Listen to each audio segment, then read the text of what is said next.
কালাঝুরিয়ায় দামোদর নদীর লোহার সেতু ভেঙে বিপর্যয়, আসানসোলে জল সরবরাহ ব্যাহত। হীরাপুর থানার অন্তর্গত কালাঝুরিয়ায় দামোদর নদীর ওপর জল সরবরাহের পাইপলাইনের জন্য নির্মিত একটি লোহার সেতু ভেঙে পড়েছে।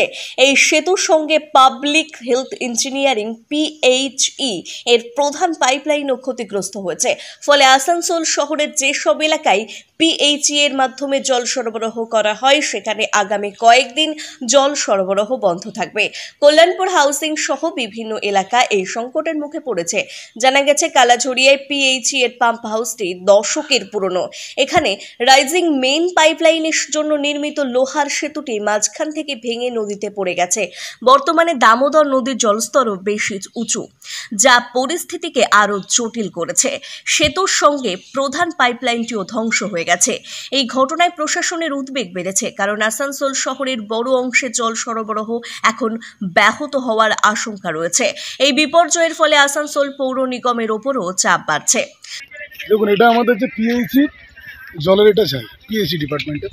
তো আমরা যেহেতু আমরা কর্পোরেশনের আমাদের ইঞ্জিনিয়ার সমস্ত এসি স্যারও এসছে, ইঞ্জিনিয়ারকে আমরা ডেকেছি বিষয়টা দেখার জন্য। তো PHEরও আধিকারিকরা এসছেন। তো দেখা যাক এটা PHEর যারা কর্মকর্তা আছে তারা এটা কীভাবে কী করে, সেটার সঙ্গে যেটা যা মানে মানুষ যাতে জল পায়, যে কর্পোরেশনের লক্ষ্য মানুষ যাতে প্রবলেমের মধ্যে না পড়ে। এখানে জলের আমাদের এটা বন্ধ হয়ে যাবে, যেহেতু যেসব যাবে যেমন জামুরিয়া, তো সেই জায়গায় জলের যোগানটা আমাদের কর্পোরেশন থেকে দিতে হবে।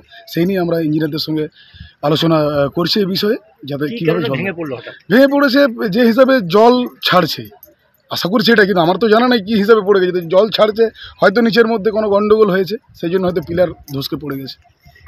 তো এটা মানে এই যে এত বড় যে দুর্ঘটনাটা হয়ে গেল, কি কারণ দেখছেন? সেই কারণটা যতক্ষণ না এটা তদন্ত হয় ততক্ষণে কিছু জানা যাবে না।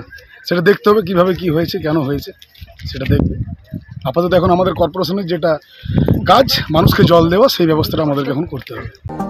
জুয়েলার্স মানি B Das and sons jewellers, নতুন রূপে নতুন সাজে কাঁচরাপাড়ায় এক্সক্লুসিভ অলংকার ডিজাইন ও ভরপুর কালেকশনের সম্ভার নিয়ে B Das and sons jewellers, নতুন রূপে নতুন সাজে।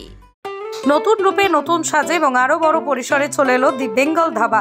হ্যাঁ, ঠিক শুনেছেন, কাঁপা কল্যাণী এক্সপ্রেস ওয়ের ধারে অত্যন্ত সুনামের সঙ্গে চলছে দি বেঙ্গল ধাবা। এখানে রয়েছে 7000 square feet banquet, conference hall, family lounge, bar, rooftop lounge. এছাড়াও এখানে রয়েছে ইন্ডিয়ান, চাইনিজ, কন্টিনেন্টাল সহ মাল্টি কুইজিন রেস্টুরেন্ট। তাদের নতুন সংযোজন চাম্পারান মাটন, সাথে সন্ধ্যায় খোলা আকাশের নিচে চা অথবা উপভোগ করুন দারুণ দারুণ ইভিনিং স্ন্যাক্স। তাই আর দেরি না করে দেশ বিদেশের নামি দামি সুস্বাদু খাবার খেতে আজই চলে আসুন দ্য বেঙ্গল ধাবায়।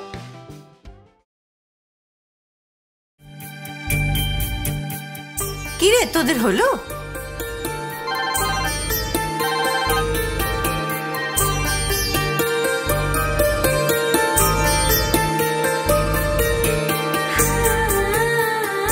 পিপি, বর এসেছে।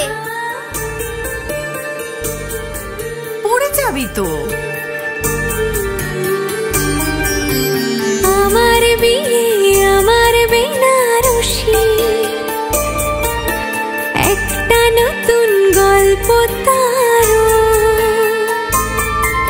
মন ছুঁয়েছে মনের মানুষ, স্বপ্ন যে আজ রঙিন। নতুন স্বপ্নে নতুন করে সেজো, বিমল শাড়ি সেন্টার, কাঁচরাপাড়া।